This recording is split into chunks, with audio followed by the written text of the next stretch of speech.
DD Tamil நேயர்களுக்கு அன்பு வணக்கம். நாம் இன்றைக்கு நரம்பு சுருள் நோய் அப்படிங்கிற வேரிகோஸ் வெயினை பற்றி தெரிஞ்சுக்கலாம்.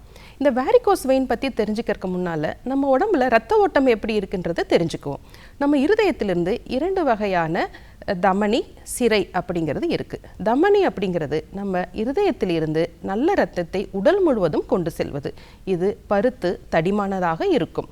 அடுத்ததாக பார்த்தோம்னா சிரை, இதை வெயின்ஸ் அப்படின்னு ஆங்கிலத்தில் சொல்லுவோம்.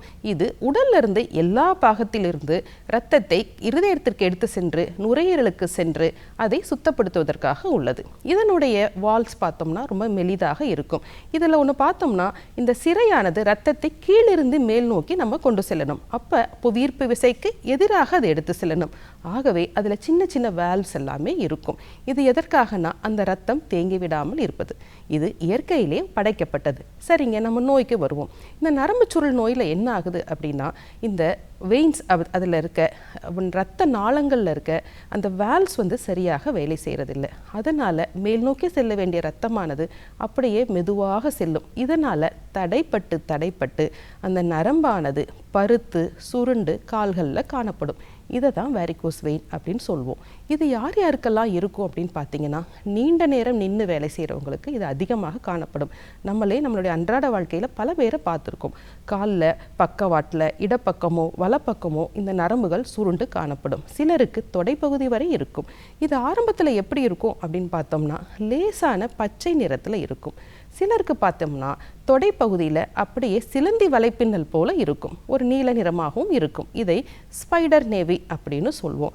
அதிக கடினமாக வேலை செய்கிறவங்களுக்கு பார்த்தோம்னா இந்த நரம்புகள் சுருண்டு ஒரு கயிறு போல காணப்படும். இதில் என்னங்க சிக்கல் ஏற்படும்? ஆரம்பத்தில் ஒரு பெரிய பிரச்சனை எதுவுமே இருக்காது. ஒரு சிலருக்கு பார்த்தோம்னா லேசான வலி இருக்கும். ரொம்ப நேரம் நின்னா கால்கள் அப்படியே கனத்தன்மை ஆனது போல இருக்கும். சிலருக்கு பார்த்தோம் அப்படின்னா அந்த கால்கள் கனத்தன்மையோட நிறமாற்றம் ஏற்படும். ரொம்ப நாள் இது அப்படியே இருந்துச்சுன்னா கால்கள் கருமை நிறம் அடைந்து தோள்கள் கெட்டியாகி அவர்களுக்கு ஆறாத புண்கள் வருவதற்கும் வாய்ப்பு இருக்கு. இதை எப்படியெல்லாம் அணுகலாம்? இன்னும் வேறு யாருக்கெல்லாம் இது வரும் அப்படின்னா, இந்த நீண்ட நேரம் நின்று வேலை செய்பவர்களுக்கு இது அதிகமாக இருந்தாலும் உடல் பருமன் அதிகமாக இருக்கவங்களுக்கு இது அதிகமாக காணப்படுது. நம்மளை பார்த்தீங்கன்னா பல பெண்களுக்கு இது இருக்கும். அப்போ பெண்கள்லாம் பயந்துக்க வேண்டாம். ஏன்னா எல்லா பெண்களுக்கும் கர்ப்ப காலத்தில் இந்த வேரிகோஸ் வெயின் வரும். பெரும்பாலும் இது அவர்களுக்கு அதிக சிக்கலை ஏற்படுத்தாது. கண்ணில் பார்க்கும்போது நரம்பு தடிச்சிருக்கும், அவ்வளவுதான். ஏன்னா இதற்கு ஈஸ்ட்ரஜன் அப்படின்ற ஹார்மோன் இந்த கர்ப்ப காலத்தில் அதிகமாக வேலை செய்வதனால ஏற்படுது. இது அப்படியே தங்கிவிடும். ஆனால் கர்ப்ப காலத்திற்கு பிறகு பல பெண்கள் இன்னைக்கு உடல் எடை கூடிடுறாங்க. அதனால பிற்காலத்தில் அவங்களுக்கு இந்த தொந்தரவுகள் ஏற்படும். சரிங்க, இதை எப்படி நம்ம சிகிச்சை செய்கிறது, ஆயுர்வேதத்தில் எப்படி அணுகிறது அப்படின்னு பார்க்கலாம். இப்போ நரம்புகள் தடித்து பெருத்து நிறமாற்றத்தோடு இருக்குது. இதை நம்ம பித்தமாக கருதுவோம். உடம்புல எப்பொழுதுமே நம்ம பித்தம் தான் ரத்தத்துக்கு அடிப்படை. அப்போ ரத்தம் சரியாக செல்லணும், நிறமாற்றம் இல்லாமல் இருக்கணும் அப்படின்னா உடம்புல பித்தத்தின் அளவு சீராக இருக்கணும். நம்ம சாப்பிட்ற உணவில் அதிகமான புளிப்புத்தன்மை இருக்கும்போது உடலில் பித்தமானது ஒரு வெப்பத்தன்மை அடைந்து ரத்தத்தை வீஷியேட் பண்ணி வாதத்தை போகின்ற பாதையில் நல்ல தடிப்புகளை ஏற்படுத்துது. இதை எப்படி அணுகலாம்? ரொம்ப ஆரம்ப நிலையில் இருந்தால் மட்டுமே தான் ஆயுர்வேதால சிகிச்சை செய்ய முடியும். எப்படின்னா லேசான வலி, வீக்கம், நிறமாற்றம் இருக்கும் பொழுது நம்ம ரத்தத்தையும் பித்தத்தையும் சீராக்குகின்ற கஷாயங்களை கொடுக்கலாம்.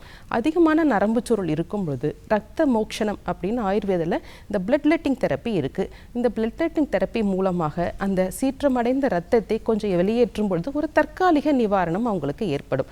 ஆனால் இந்த இடத்துல நம்ம கவனிக்க வேண்டியது, ரத்தம் அதிகமாக தேங்கி இருக்கு, நரம்பு அதிகமாக பிடைத்து இருக்கு, மேலும் சில நேரங்களில் உங்களுக்கு இரத்த கசிவு இருக்கு, ஆறாத புண்கள் இருக்கு அப்படின்னு சொல்லும்போது அவர்களுக்கு கண்டிப்பாக அறுவை சிகிச்சை தான் சிறந்த மருத்துவமாக இருக்கும். ஆனால் இதை எப்படி நம்ம அன்றாட வாழ்க்கையில் நம்ம சமாளிப்போம்னா, எப்பொழுதுமே எண்ணெய் தேய்த்து குளித்தல் ரொம்ப நல்லது. பரம்பரை வியாதி இருக்கவங்களுக்கு இந்த வேரிகோஸ் வெயின் சில பேருக்கு பரம்பரையாக கூட இருக்கும். அவர்கள் எப்பொழுதுமே உணவில் கவனம் செலுத்தணும், நெய்யை உடம்புல சேர்த்திக்கணும். ஏன்னா அன்றாட உணவில் நெய் இருக்கும் பொழுது பித்தத்தை நன்றாக அது கண்ட்ரோல் பண்ணும். மிதமான உடற்பயிற்சி செய்யணும், ஆரோக்கியமாக வாழ வேண்டும். நன்றி நேயர்களே.